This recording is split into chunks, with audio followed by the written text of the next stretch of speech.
Mahal naming Ama, gabayan niyo po kami sa aming talakayan. Naway magkaroon ng pag-unawa, lubos na pag-unawa. Amen. Okay, may nangyaring magsiupo ang lahat. Kayo'y handa na ba sa ating talakayan sa hapon ito? Kung handa na kayo, gusto kong makarinig ng 3 palakpak. 2 palakpak. 1 palakpak. Magaling. Okay, magaling kayong sumunod sa instruction. Nagamit tayo ng hirap na salita. Ang hirap ng Tagalog, di ba? English major ako. Ang hirap ng Tagalog. OMG. Pero pakasugakod, bugod siguro. Okay, at the end. Okay, ngayon, gusto kong malaman, sino dito yung may mga crush na? Grade 7 tayo, grade 7. Ay, ikaw, huwag mahiya. Umamin kasi nga, normal lang yan. It's normal daw na magkaroon ng crush. Pag wala lang crush, abnormal daw yan. Kasi walang feelings. So, ganon. Okay, sino dito yung mag-best friend? O sabi mo yung katabi mo, sabihin mo, kaibigan mo ako. Ay, may partner. Karamay mo ako. Uy, dapat may partner. Kasi ang ating talakayan, hindi ito pwede na solo-solo. May partner ito. Okay, partner. Dapat partner ha, kay ano daw, relational daw. Okay, pero bago natin, simulan ang ating talakayan, gusto kong malaman niyo muna basahin natin sabay-sabay ang layunin ng ating lesson sa araw na ito. Yan, hirap magtagalog na straight. Saan mo, sir?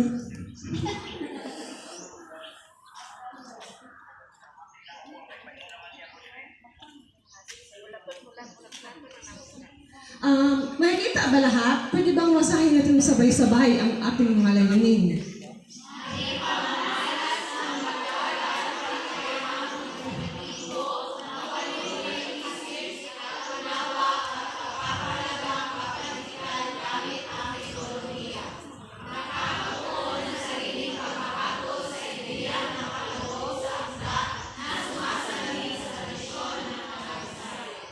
So lahat dito Bisaya?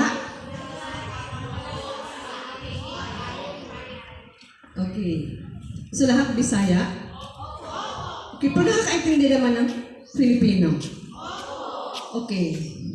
Ipagpatuloy natin. Okay. Gusto kong pakinggan niyo muna ito, ang awiting ito.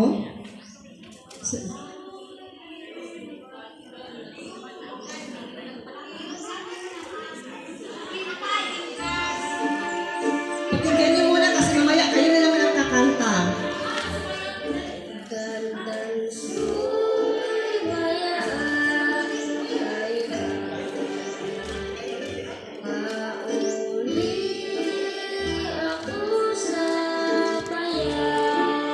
Okay, maaari yung sabayan.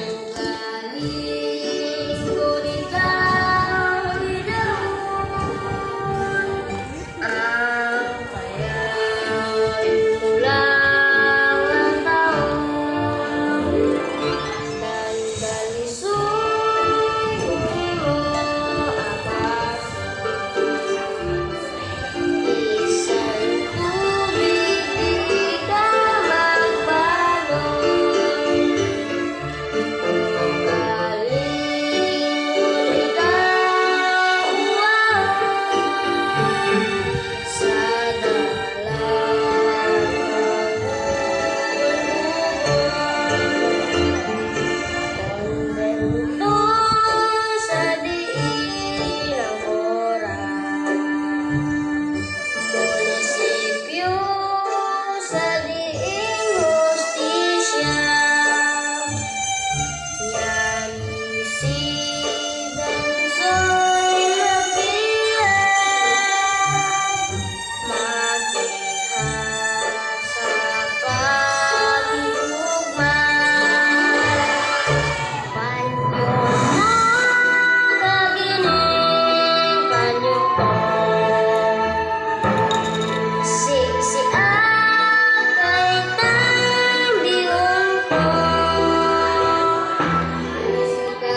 Okay, may mga salita na mahirap maunawaan kasi sa ano yan yung Bisaya na term is Cebuano. So yun, the word, halimbawa, alin dyan ang medyo nahihirapan kayong unawain?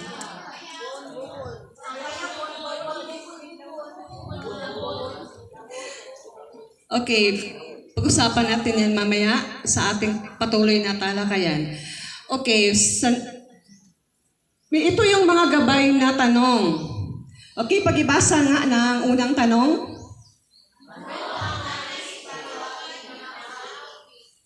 Okay, ano ang nais ipahiwatig ng awit? Sinadya ko kanina na mag-pair share. Kasi two heads is better than one. So kayo ng idea. Ano kaya ang nais ipahiwatig ng awit? Bakit wala kang partner dyan, James Reid? Sa mukha, uy. Dapat magkatabi kayo ni Nadine. Oo. Dapat magkatabi kayo. Dito na muna tayo kay Daniel Padilla. Ano ko na isa kayo ng awit? Ay, hindi ka nakinig. Kasi Daniel Padilla, hindi nakinig. Ay, ito namang si Julia Montes. Sige, ikaw na kayong ano nga nais ipahiwatig ng awit? Base sa narinig niyo sa kanta. Nagpapahiwatig ng pag-ibig, ma'am. Nagpapahiwatig ng pag-ibig. Okay. Pagliligawan.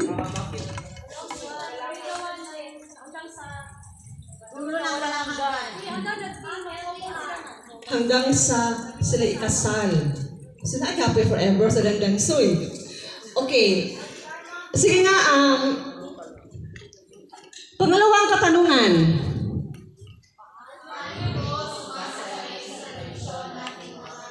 Kila tayong lahat ay mga Pilipino. Paano ito sumasalamin sa ating tradisyon?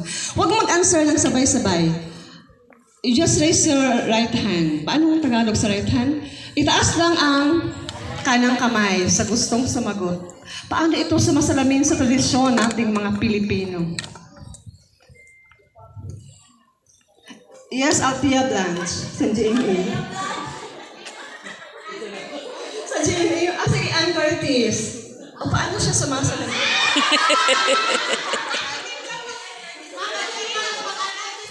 Oo nga, Ann Curtis. Paano siya sumasalamin sa tradisyon nating mga Pilipino?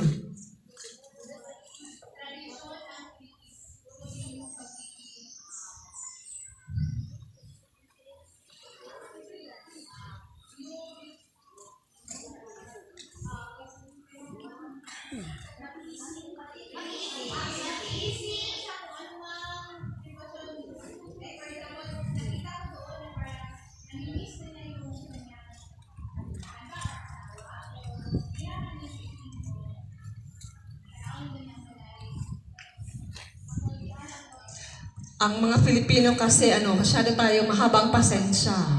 Matiisin. Okay, ganon. Sige, basahin natin ang panghuling gabay na tanong.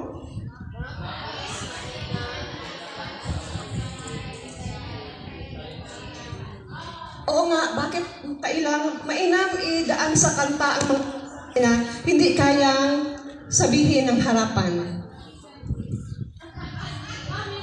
Yes?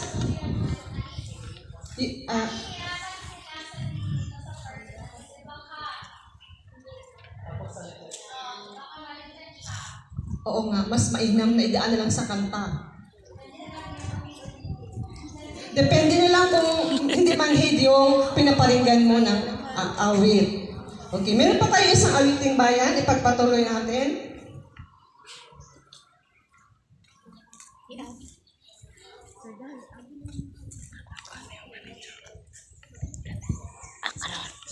Okay, ma'am. Dito na po. Okay.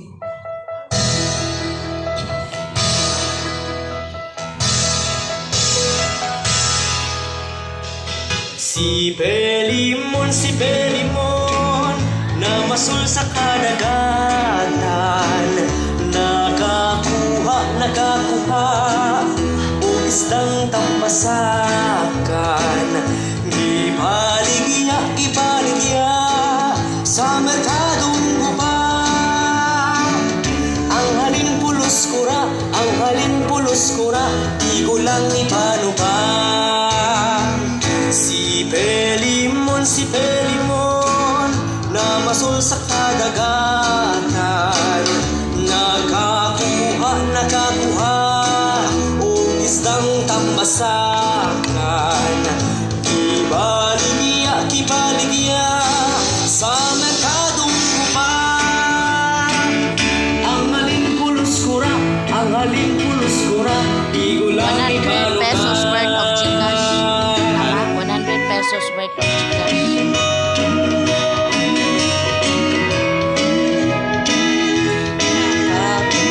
Nakakuha.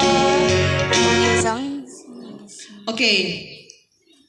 Ito ang gabay na tanong sa kay Filemon. Basahin natin ang sabay-sabay ang unang gabay na tanong.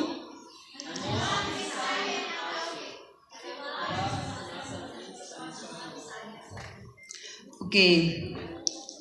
Paulo Avilino, pakitanong ang katanungan sa number 1. Sumasalamin ba ito sa tradisyon ng mga Bisaya?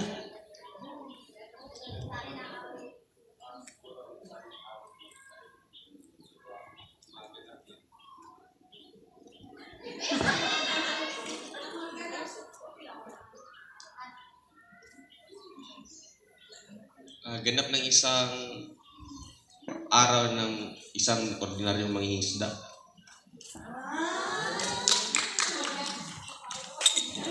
Okay, Paulo. King Chu, wala ka bang kalagdagang kasagutan? Susan, ikaw sabi. Kadali lang. Ikaw lang padayon. Sa aking palagay po, ma'am, ito ay sumasalamin sa tradisyon ng mga Bisaya kasi nakikita natin ngayon, kumikita tayo ng kaunti, pero binibili natin ng inumin. Oo nga, may mga ano talaga na hindi practical. Inuuna ang bisyo. Okay? Meron pa bang karagdagan na sagot? Nurot ng pangalan sa lista. Okay, basahin natin ang sabay-sabay ang pangalawang katanungan.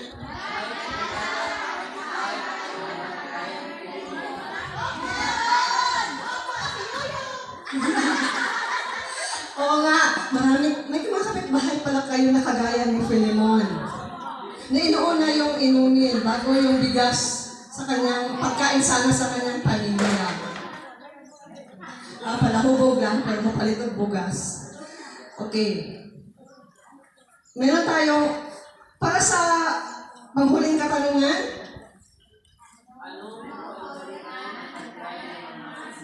in general, ano nga ba yung kaugalian ng mga Bisaya? Simple lang kaligayahan.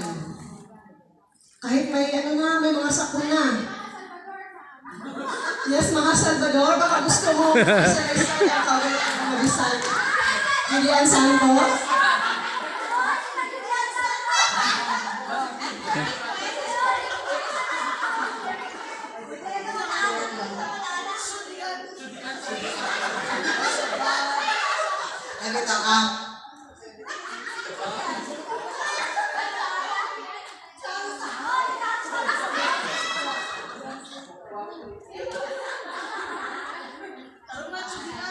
Yung nakikita ko, ma'am, is yung on a positive side, nandoon yung kasimplihan na sa konting kita na kinikita ni Filemon, nasiyahan na siya na bumili ng tuba. Sa simple. Kasi parang tayo din, Bisaya, di ba? Work hard, as simple as treating ourselves, buying something, it's a reward. So, in a positive way yung nakikita ko. Hindi yung binitong ka ng gasto-gasto lang. That's for Julian Santos. Okay, salamat. Aligas mo kami karayaan ng senior. Ay, nako. Okay, andito na tayo. Ano yung makikita natin sa larawan? Anong nasa larawan?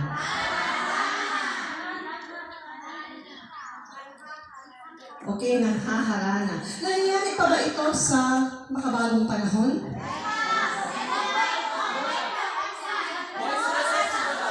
Ay, sister, di ba sabi ko, do not answer in chorus. Kung mag-answer ng sabay-sabay, just raise your right hand. Yes,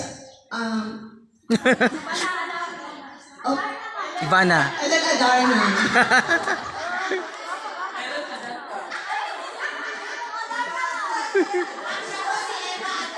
Di class, masyado kayo maingay. Minus ang mga maingay.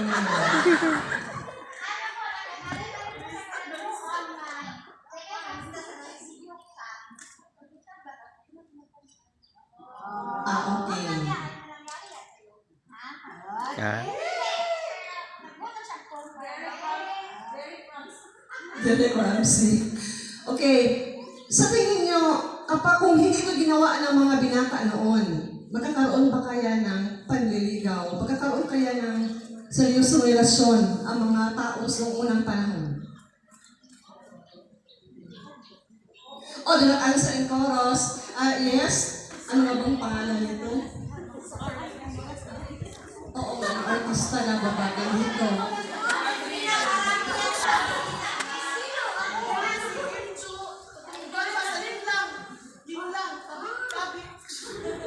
Chu.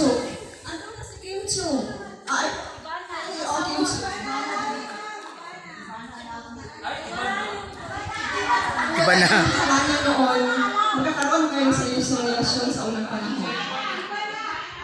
Para sa akin, ma'am, kung wala po yung kind of courtship ba yun? Siguro wala po. Wala po maris-ris mo. Opo, wala na siguro seryosong relasyon na makakagawa. It's a lang siguro, ma'am. Dapat dapat po magkaroon talaga ng seryosong pag-usap bago mo ang